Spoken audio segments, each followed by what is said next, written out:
Dahil Friday ngayon, tinawagan ako ng kaibigan ko, sabi niya, maglibot-libot tayo sa Ratchaburi. So, ayun, ang ginawa namin, naglibot-libot kami sa Ratchaburi kasi 2 years na ako dito. Hindi ko pa talaga na-explore yung downtown ng Ratchaburi. So, sabi niya, maghanap tayo ng mga lugar na dapat maging masaya tayo.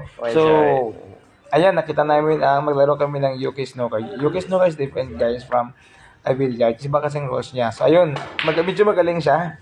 Ako, this is our first time magsulit na maglaro nito. So, pagkatapos noon, laro kami ng 8 to 9, 1 hour lang. Pagkatapos, nagbayad na siya nagbayad. Maraming salamat naman. Kasi may, ano yan siya. Siya nagyaya eh. Siya nagbayad. Sino nagyaya, siya magbabayad. Kasi siya lagi yung nagbabayad. Kasi siya nagyaya sa akin. So, I'm very thankful for that. So, ayun, lumabas na kami at naghanap naman ng another na lugar na pwedeng paglibangan. So, ayun, masayang yung lalabas sa ganung experience. So, ganun guys, i-enjoy lang yung buhay kahit medyo mahirap.